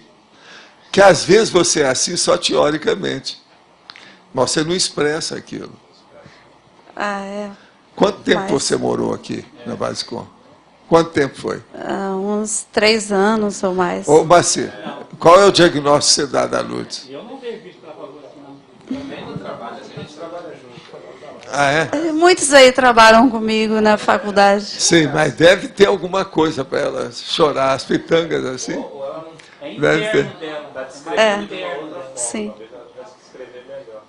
Sim. A Flávia não está aqui, senão eu ia perguntar para a Flávia se ela já foi com 5 cobaias.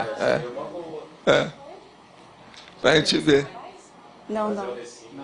Você quer falar? Faz favor. Eu quero perguntar a respeito aqui, mas deixa eu terminar aí o...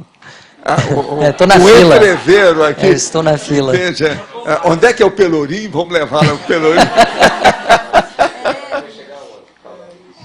A minha questão é o seguinte... Não, ela está sentindo alguma coisa, senão ela não falaria. A Lourdes é muito lógica.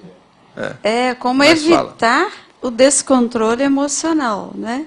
Digamos assim, a faxineira faltou. Tá. Faltou um dia, faltou o segundo. No terceiro eu ligo. Então, hoje você virá, né?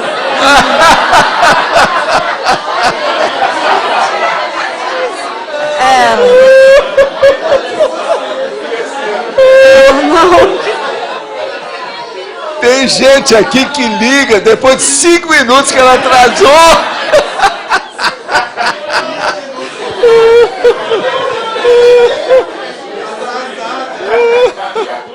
Tem gente aí que acha ruim quando a pessoa perdeu a família e ela não veio.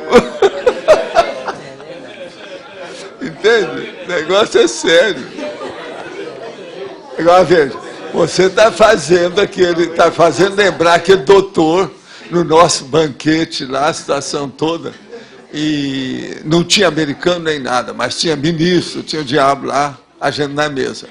Então o doutor, que é um médico, vira e eles começam a conversar sobre perda de peso, aumento de peso, tudo isso. Aí ele estava com a esposa do outro lado da mesa, ia de cá e tal. Então uma das pessoas fala, mas então, doutor, o senhor... Não, eu estou muito preocupado comigo. Mas por quê? Eu aumentei meu peso. Você, mas não parece. Mas o senhor aumentou. E quanto foi? 400 gramas. Pronto. Então, o seu caso está parecendo o doutor das 400 gramas. Você está entendendo? O negócio está mais ou menos por aí. Entende? Agora, eu fiz uma piada lá na mesa. Né? Já viu a minha piada? O que seria, né? Você sabe o que é? Se aumentou o dinheiro que está na carteira, só aí já deu 400 gramas. Era um jeito, uma saída, né, para ele. Pode falar. Aqui na página 25, né, na argumentologia, na parte de taxologia, você colocou aqui os 3 tipos de antagonismologia, né, sadia, ambígua e patológica. Eu queria saber assim, um exemplo de antagonismologia ambígua. Antagonismologia ambígua é quando você tem uma parte que você faz parte daquilo que você está combatendo. Então você está combatendo uma coisa, mas que uma parte daquela é sua.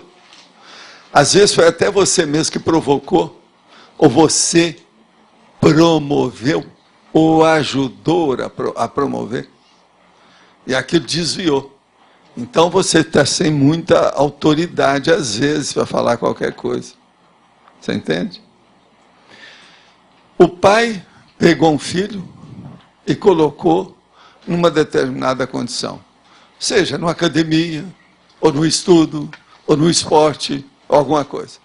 Chega lá, o filho começa a fazer desvio lá dentro do próprio processo. Ele quer combater, o filho vai virar para ele, mas meu pai, não foi o senhor que queria que eu entrasse aqui? Eu estou fazendo o que eu posso. Olha a antagonismologia ambígua. Então a gente tem que saber conviver com esse processo dessa ambiguidade das situações. E às vezes a pessoa não tem nenhuma moral para falar nada. Você está entendendo? Dentro da situação. Que foi ela que provocou.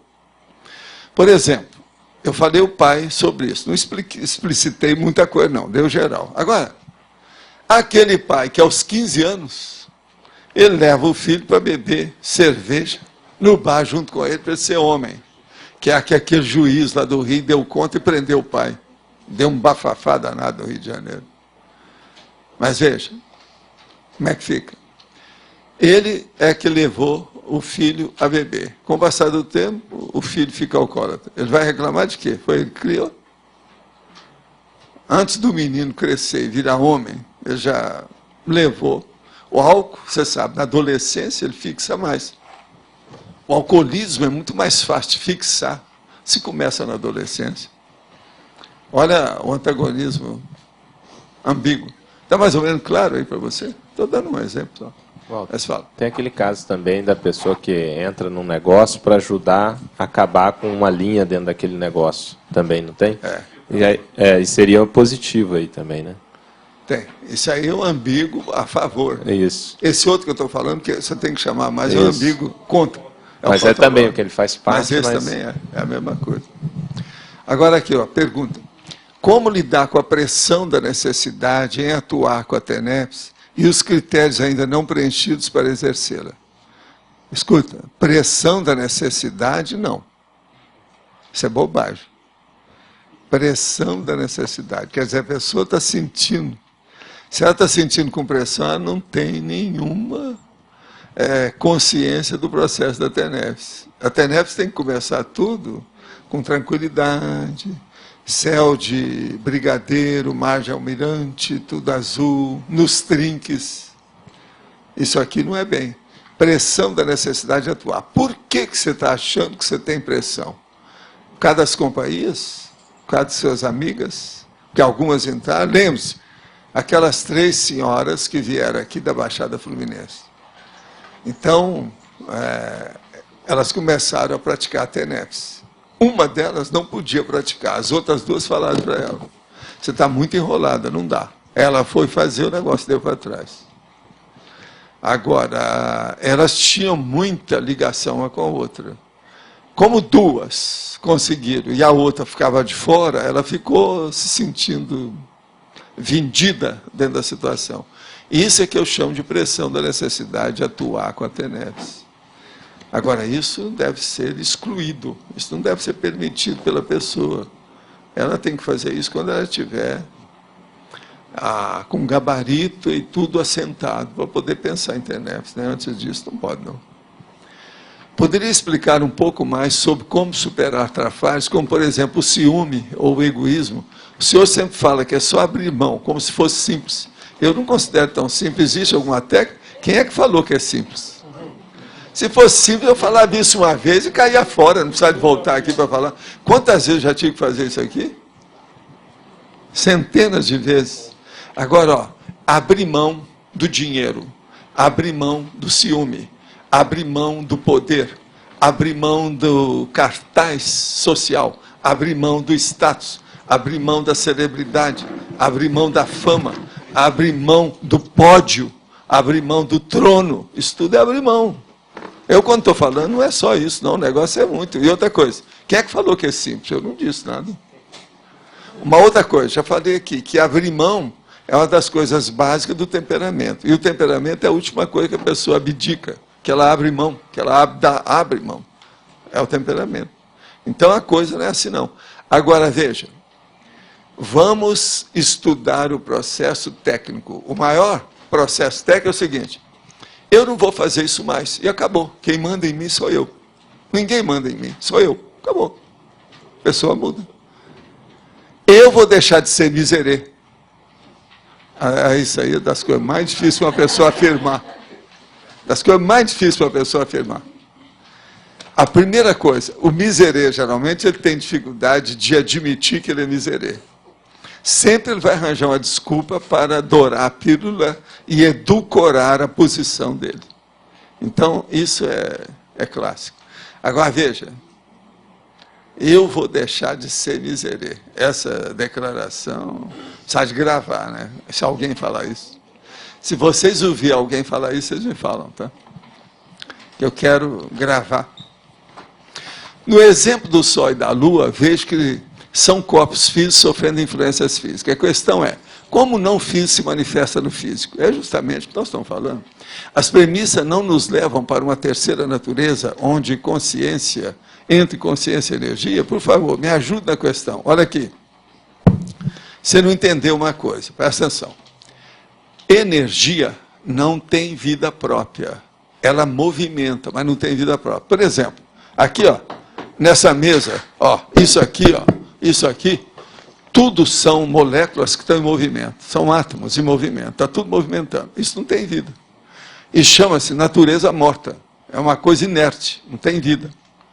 Agora veja, a sua consciência, ó, isso aqui, a minha consciência, ó, isso aqui, ó, estou mexendo, isso. Esse movimento aqui, ó, ele tem inteligência, a minha cabeça que está mandando mexer no dedo. Então veja, é diferente do movimento que está aqui. Então aqui é só energia, aqui não. É uma inteligência que está comandando a energia. A energia básica disso aqui é energia imanente, que eu transformo em energia consciencial. Então a coisa muda toda, é totalmente diferente. É isso que o meu amigo lá tem que pensar. Será que o ser não consegue o anonimato porque já aprendeu o antagonismo? Opa, não é só antagonismo, né? Aprendeu o resto tudo. É o que é a favor, o que é contra, o que é embaixo, o que é em cima. Esse é o nosso amigo. Sabe quem é que está perguntando? É o Irismar. Ele é muito estudioso. Esse aí é bom a gente falar, né? Que ele está estudando. Tanta gente aí com disposição de locomoção que não está estudando. Ele está aí. Ó. De vez em quando ele pergunta as coisas aqui. Está de olho. Ele agora virou internauta de alto gabarito, não é? Com essas coisas. Mas então, vocês estão entendendo, né? O serenão aí, ó, Elismar, a situação é essa. Ele é mais do que isso, o antagonismo para ele ainda é pequeno, né? Agora, como é esse anonimato levado às últimas consequências? Isso é que é antagonismo perante a celebridade. Todo mundo quer ser célebre, famoso, quer estar no pódio, quer vai para o trono, ó o Chacrinha, vai para o trono, não vai para o trono, como é que é? Entende? E ele aí não quer saber de trono, nada. Eu posso considerar que viver o antagonismo é mais fácil do que viver semelhanças. Então, o serenão já saiu, já superou a fase da vivência dos antagonismos, já está na vivência das semelhanças? Porque enxergar a semelhança é mais difícil que ele é o seguinte, ele hoje tem uma compreensão absoluta dos contrários. Mas ele procura fazer a conjugação dos contrários. Isso que é a coisa mais séria. Que é o casamento dos opostos. É o opositivo, a condição opositiva, e chegar num consenso. Enfim, fazer as pazes cósmicas. Que eu estou fazendo correlação com aquela questão de você só cresce com a crise, com o sofrimento, isso. Mas o ideal é crescer com a satisfação, com o amor, com o prazer. Pois mas ele já chegou nesse nível. Então, por isso que eu estou falando do antagonismo com a semelhança. O desperto já começa a ter um percentual disso aí. É o desperto. Mas essa correlação de antagonismo para... Você só vai ver com a pessoa, ela fica mais satisfeita e chega nisso que o povão fala da felicidade, quando diminui o desassédio, ou o assédio. Então, dá o alto desassédio e o alto, vamos dizer, hétero desassédio, com ela. A hora que chega nisso, a coisa muda. Então, vocês vão notar uma coisa. A sedialidade é uma das piores coisas que tem mesmo, não tem saída. É o que atravanca tudo, é o mega travão. Valdo, então, você tinha falado aí no começo que o antagonismo move o mundo. O antagonismo também ele move, é lógico, a evolução consciencial. Sim. Agora, qual é o básico do antagonismo para mover a evolução consciencial? Existe um antagonismo básico aí? O antagonismo aí, mas é a hiperacuidade que faz isso, né? Uma pessoa só vê que ela é diferente da outra através da hiperacuidade, uma inteligência que está mais viva dentro de uma prioridade maior. Então ela localiza, ela pinça, ela vai onde está, ela vê o pontual daquilo que é a diferença. É a razão da diferença, o ponto de diferença. E aí é que nasce o antagonismo. Esse é o caminho. Então, é um processo totalmente de evolução. Entende? Você podia analisar essa pontualidade? Por exemplo, você vai escolher uma dupla. Você vai escolher uma dupla que você tenha, uma dupla evolutiva, que você tenha afinidades e rapport, coisa mais séria com ela, dentro da base da empatia. Já, por exemplo, um caso tipo serenão, ele já não vai querer escolher usando esse critério. Ele vai escolher alguém que ele possa ajudar. Então, se ele já está procurando alguém que ele pode ajudar, ele vai escolher uma pessoa que às vezes não está na altura daquilo que ele já consegue ultrapassar. Então, ele tem capacidade de soerguer aquela pessoa do nível que ela está. Isso é que é a verdadeira evolução. Então, agora vamos entender. Para chegar num nível desse, é necessário que ele veja qual é o ponto antagônico dele com a duplista ou o duplista, ou seja, quem for, o parceiro, a parceira. Então, esse ponto antagônico, ele vai ver que a parte dele está superior ao outro. Então, ele tem que ajudar, porque a consciência dele exige isso. Agora, esse é o motivo que a gente fala. Numa dupla evolutiva, sempre tem uma cabeça energética. Porque ninguém evoluiu igualzinho. Não há almas gêmeas. Isso é besteira de literatice. Não existe isso. Então, o problema todo é o seguinte: existem diferenças de evolução, de níveis evolutivos. Agora, o antagonismo, então, quando você localiza uma diferença com você, e que você pode ajudar, e que vai fazer até uma dupla evolutiva, como é o caso aí que eu estou falando do serenão, mostra que esse antagonismo já foi entendido sob todos os aspectos, dentro de um nível de percussiência e de autolucidez total. Isso faz sentido para você? Na evolução, essa hiperacuidade é um crescendo. Agora, na escala evolutiva, essa esqueça a escala evolutiva. Veja só ele com ela, ou ela com ele. Vamos supor que ela é que é a serenona. E o cara é o serenão. Não é o serenão. É um evoluciólogo, por exemplo. Então ela vai ver, não, eu posso ajudar. Mas essa diferença sempre é antagonismo. Sempre é um antagonismo. Você não acha que ali, ó, com 5% daqueles totais da escala, é um antagonismo do outro?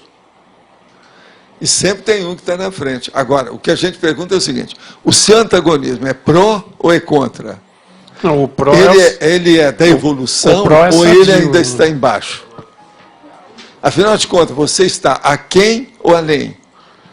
Agora, o antagonismo ele é gerador da dialética. A dialética é a base de tudo. A base de tudo. Agora, essa questão dela ser patológica tem que sair disso, porque toda socinha aí é geralmente antagonismo patológico.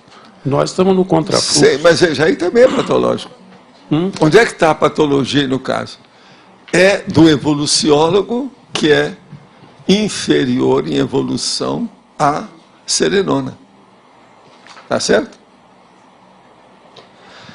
Agora, a argumentologia, página 25, poderia exemplificar as oposições edificantes cosmoéticas contra a nossa evolução? Oposições edificantes cosmoéticas. Está lá no exemplo. Só ler lá. As pesquisas das ideias antagônicas, enfocadas tecnicamente pela ciência, antagonismologia, são indispensáveis nos universos da comunicologia, da argumentologia e da refutaciologia. Está aí, né?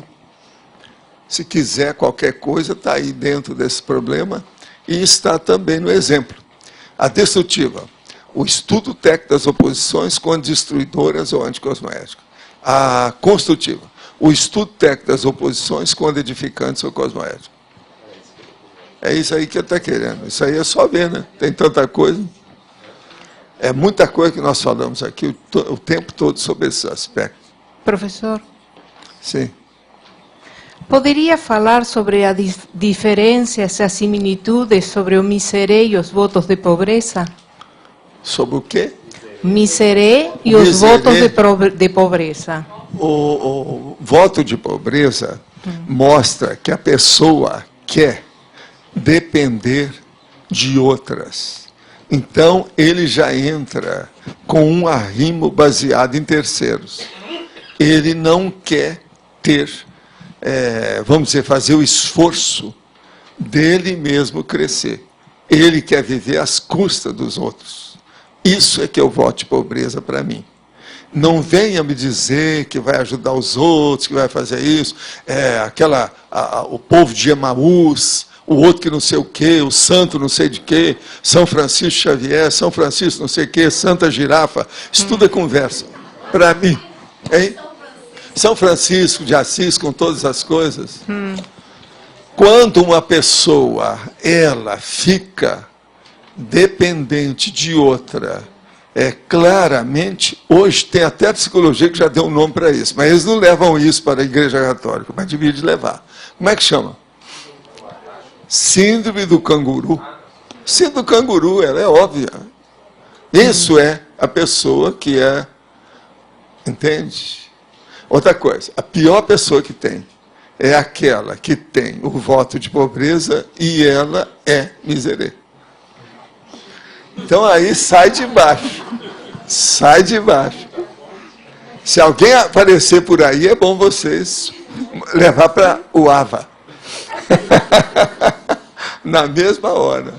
Você entendeu, né? O nível disso. Entendi. Agora, o que é o problema de você fazer o pé de meia? Você está se libertando e liberando também as outras consciências, as outras pessoas, o seu grupo evolutivo, a seu respeito. Você está dando liberdade para elas, você não está dependendo delas. Isso muda tudo. Está claro isso? Tá. Esse é o caminho. Obrigada. Agora, falando em TENEPS, quais são os principais fatos e parafatos que devemos considerar para iniciar uma TENEPS? Existe algum indicador que pode balizar essa análise para quem está no período pré-TENEPS? Olha, reveja o manual da TENEPS, que lá tem tudo. A pessoa está perguntando o que está lá.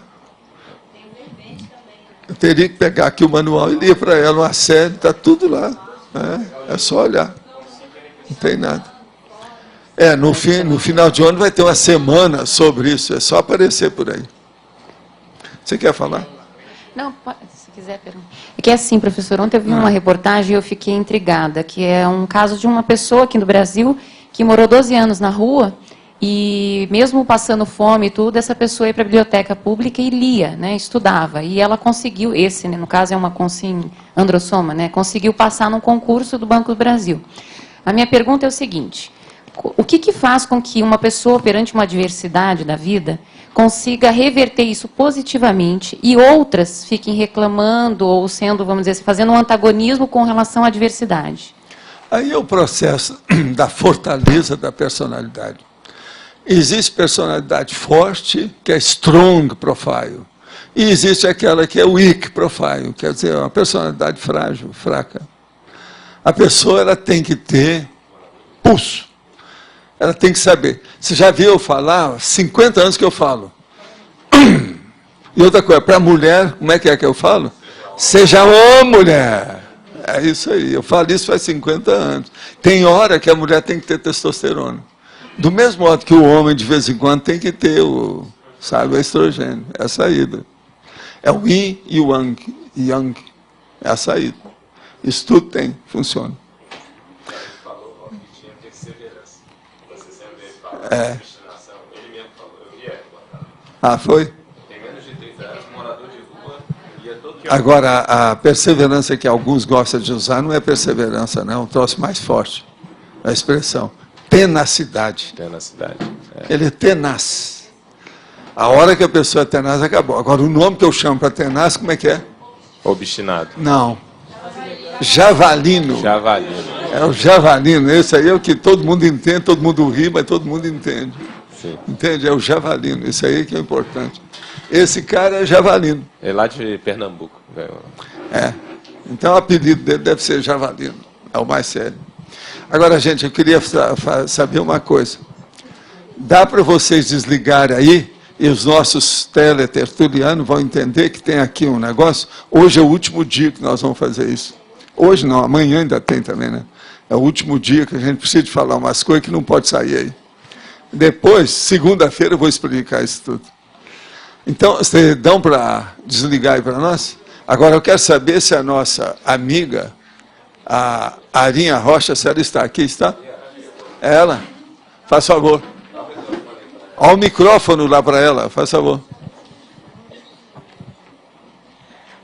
Bom, gente, né? Desculpe interromper o trabalho de vocês que a gente estava assistindo ali fora, que assim foi muito importante, né? Que eu não conhecia e fiquei assim feliz, né?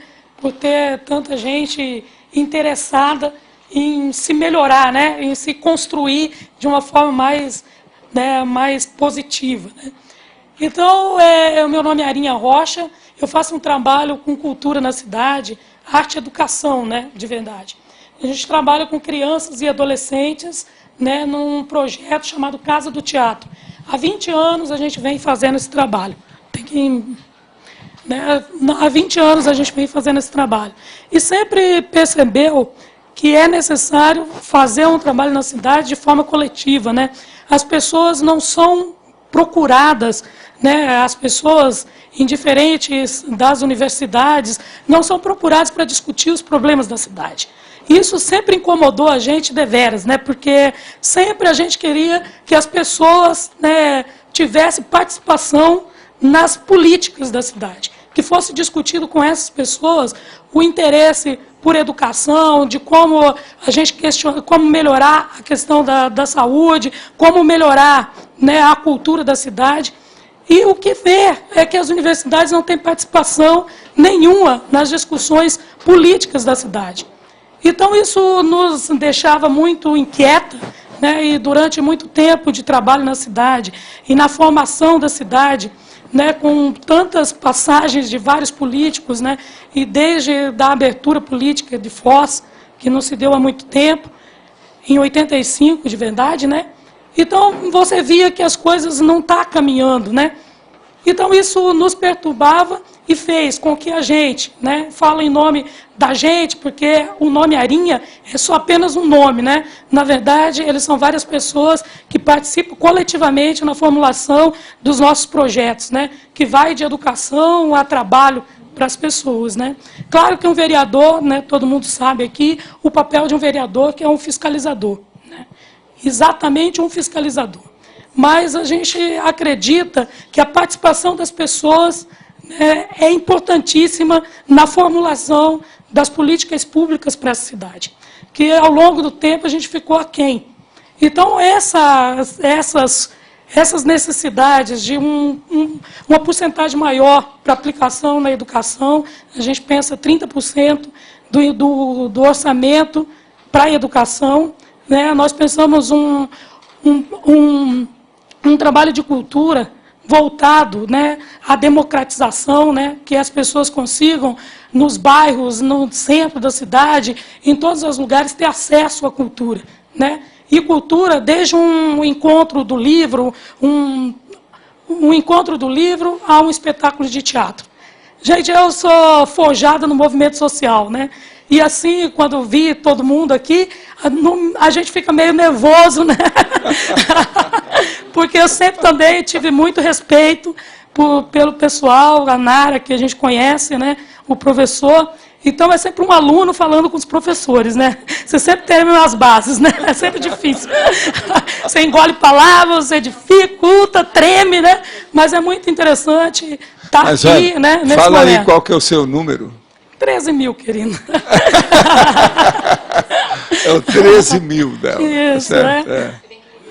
Para a gente criar um fundo de cultura nessa cidade, para que todas as pessoas que produzem cultura e arte, né, tenham acesso, tenham condição de fazer, tenham condição de de poder mostrar para a cidade o que é capaz. Queria só fazer uma observação aqui para quem não lembra, ou para quem não estava aqui em 2005, na época da década, né, quando a gente fez os eventos em comemorativos da década do CAEC, a Arinha, a Casa do Teatro, todo o pessoal da Casa do Teatro ficou responsável por toda a programação cultural da Feira do Livro aqui na ocasião. Então, eles foram nossos parceiros, eles e mais a Cia Amadeus também, que trabalhou com isso, e a Bernadette trabalhou na parte pedagógica. Então, só para lembrar, para quem estava aqui já conhece, quem não estava, então, que não é de hoje aí que a gente tem uma relação com a Arinha, com o trabalho da Arinha aqui na cidade.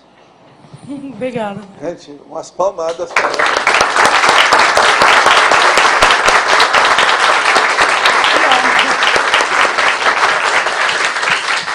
E eu gostaria que vocês olhassem o site, né? Tem nos folhetos, que vou deixar ali fora, né? Para ser bem rápida.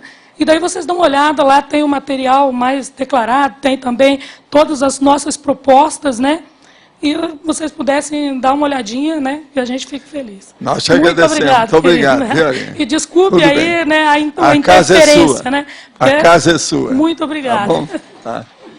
Gente, eu tenho aqui ainda umas perguntas. Poderia explicar, se agora pode colocar tudo no ar de novo. Poderia, os nossos comerciais aí, então. Poderia explicar a etimologia da palavra ser e não, pois descompondo a palavra, percebe ser e não. É antagônico, pois afirma e nega o ser. Olha aqui, isso é antigo, isso é da época de São Paulo, você lembra que a gente já falava nisso? Durante a temporada a gente falava ser e não. Então eu falo assim, não é vocês, o ser é ele. Então o problema todo é esse. Mas olha, não é bem a etimologia aí não, está forçada lá. Agora, essa noite passei muito tempo, praticamente todo o período de sono envolvida com muitas pessoas, várias da CCCI. O holopensene da interação era o antagonismo. Algumas dessas pessoas sentiam-se muito aborrecidas e responsabilizavam você e a conscienciologia por sentirem-se assim. E eu sentia-me aflitiva e queria intervir nessa questão sem poder resolver. Ficando cansada, chegando a acordar, voltar a dormir e continuar no mesmo enredo. Tem que perguntar se não caiu da cama, né? Minha dúvida é, por que eu ainda estou me sentindo desconfortável e aflitiva com essa questão? O tema antagonismo está mexendo comigo, disso eu sei. Será que o nível da omissão ainda é muito alto? Não, eu não acho que seja não. O problema todo é que a gente tem que pensar o seguinte, a gente precisa de alguns anos para entender a verdadeira condição da gente, ver a autoimagem como é que é. E sempre fica mais alguma coisa para conquistar ali na frente, que a gente já vislumbrou, a gente já tem um lampejo daquela realidade, mas que a gente ainda não conseguiu chegar lá. E isso aí é um pouco desconfortável. A pessoa saber a realidade dela, que está ali à frente, e ela quer passar até os dedos, mas nem chega perto, isso aí é que cria o problema de antagonismo mais sério, é isso. Agora, com respeito aqui à minha pessoa, se eu considerar-me autorizado para opinar sobre esse assunto, quer dizer, aquilo que me diz respeito, não é isso? Aquilo que me toca, eu quero dizer o seguinte, eu costumo, às vezes, falar a verdade. Quando eu consigo acertar em cima da verdade, isso cria problema por todo lado. Que é o antagonismo, devido ao problema que gera o antagonismo, inevitavelmente, que a gente está falando a verdade. Agora, tem gente, então, que é mais do que normal que isso aconteça. Agora, nós temos que lembrar que eu tenho uns amigos também, que não são tão amigos, mas que ainda pior ainda o problema, que são os assediadores que não querem tarefa do esclarecimento. Eles querem a consolação que eles possam dirigir o povo e criar suas presas e vítimas. Isso, então, entra no problema. Então, a situação toda é essa. Até que ponto que sou eu, até que ponto que são assediadores. O processo todo é esse. Agora, quando se fala em verdade, essas coisas são inevitáveis. Tudo isso aparece simultaneamente. Agora, o percentual é que varia de pessoa para pessoa, de assunto para assunto, de contexto para contexto. Mas lá no fundo tem isso tudo, né? Essas coisas existem. Agora, o que nós pensamos é o seguinte: a pessoa, em primeiro lugar, tem que limpar a cabeça de todos os pensenes negativos. E ela fazer a análise dos pensenes negativos sem sofrer com isso, mas de uma maneira, vamos dizer, libertadora, libertária, de melhoria, de equilíbrio, de autocompreensão da realidade. Esse é que é o caminho. De modo que não se impressione com isso, não. Agora, ó, nós precisamos de bastante antagonismo na CCCI. Eu quero lembrar disso. Nós precisamos. Isso aqui não é unanimidade universal. O nível de evolução de cada um é diferente do outro. Então, se não tem, alguém está fingindo. Então, quando tem o antagonismo, há mais objetividade, há mais realismo e há mais veracidade. Agora, quando falta antagonismo, é porque tem uma ditadura funcionando, atuante, alguma coisa tem. E nós aqui não temos ditadura. Por sinal, hoje não tem eleição. Eu quero dizer para vocês que vai ter eleição amanhã, duas. Uma, que vocês têm que começar aí às 8 horas da manhã para votar. E outra, a 12h30, que começa aqui, que lá pelas 2 horas, 2h25, 2h20 geralmente, nós temos uma eleição dos vermelhos, tá certo? Então, amanhã é um dia atípico para vocês. Vocês têm 2 eleições em vez de uma. Todos os tertulianos que aparecem aqui. Né? É uma dose dupla de eleição. Tá certo? Isso não é para qualquer um. Agora, ó, eu quero dizer para vocês que eu não vou dar palpite nenhum em eleição. Muita gente tem requisitado de tudo quanto é gente em cima de mim. Eu não vou falar nada. Nós já recebemos aqui todo tipo de candidato. Eu não entro nessa, tá certo? E eu acho que eu estou correto. Por quê? As nossas instituições são apartidárias e apolíticas. Mas nós também não somos burros. Eu sei muito bem quem eu vou votar. E a mesma coisa eu espero que vocês, com toda a autoconsciencialidade de cada um, vão cumprir o seu dever cívico. Não pode deixar de votar. Tem que votar. Isso é uma coisa séria. Mas agora, dar palpite, fazer boca de urna, ser cabo eleitoral, aqui. Não estou nessa. Esse é o motivo que a gente corta todos os processos do tertuliário, que é devido aos candidatos que aparecem aqui. Nós não fechamos as portas, porque nossas portas são abertas o ano inteiro. De modo que nós já tivemos até agora, acho que uma dúzia de candidatos, tudo quanto é jeito. De deputado a vereador, já teve tudo aqui, né? Prefeito, pois é, já teve gente que é deputado no meio, tal, etc. Isso faz parte do serviço. Agora, lembre-se disso, vamos cumprir o nosso dever cívico, votando. Isso eu posso falar, ninguém pode reclamar. Isso é uma necessidade para a gente que é cidadão ou cidadã, faz parte do serviço. Eu, geralmente, gosto de estar lá quando abre, às 8 horas estou lá. Não é muito longe daqui, no meu lugar. Então, eu estarei lá. O seu é ali, não é isso? Você sabe que teve uma eleição dessa que eu votava a alguns quilômetros de distância daqui, né, no meio do mato. Foi assim, me colocaram lá. Também não ia ninguém. Você chegava e era vendido na hora, de certo, um monte de passarinho. É uma escola rural. Depois fecharam o negócio, agora eu estou noutra escola melhor, aí, maior, mais ampla. Um monte de gente e tal. Professor, sim. Antagonismo patológico. Antagonismo patológico é quando você dá um contra numa pessoa, sendo que você que está errado. Então, por exemplo, um doente, ele está danado da vida porque o cara não quer dar a arma para ele. E ele está querendo. Essa arma é minha, eu quero isso. Ele está antagônico porque o cara não quer fornecer a arma. O outro é antagônico porque está requisitando uns processos que são ilegais. De contrabando, tóxico, 1 milhão de coisas, isso é antagonismo ilegal. Então, a pessoa que é marginal, qualquer marginal, ele está com antagonismo doloso, que é antagonismo pior. Esse é o patológico clássico, que é o da jurisprudência.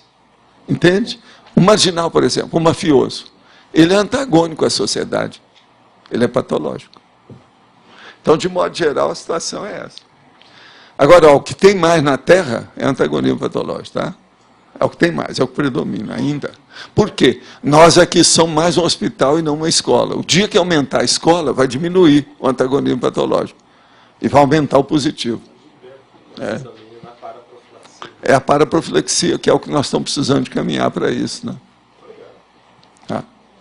Quem é que está aí com o microfone? Tem alguém? Tinha uma pessoa lá. Não tem mais nada? Está tudo bem? Uma outra coisa. Hoje tem muita conversa aí? Ixi, então vamos parar por aqui. Olha, eu quero dizer, ixi, lembre-se, epa, ups. Aqui, ó. Amanhã é variante gramatical. E vai ser lá embaixo, tá certo? Queria passar as pontuações da tertúlia de hoje. Como hoje não tem votação, não houve votos online, foram respondidas 15 perguntas e há 58 assinaturas no livro de presença. Nós vamos ter o recado da Thaís, da Reaprendência, da Adriana, do Colégio da Cosmoética, do Loche, da Apex, da Cátia Caporali, do Colegiado de Intercooperação e do César, do Tertuliário.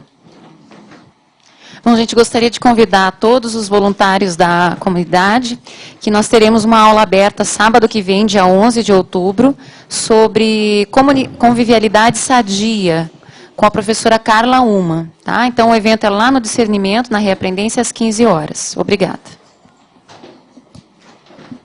Oi, boa tarde. Queria convidar novamente para o encontro do Colégio Invisível da Cosmoeticologia, em parceria com o Colégio Invisível da Conviviologia. Vai ser do dia 23 a 26 de outubro. A gente vai ter a imersão laboratorial aqui nos laboratórios do CAEC no dia 23 e o encontro do dia 24 ao dia 26. O preço da inscrição para o encontro é R$ 150 e para o laboratório R$ 30.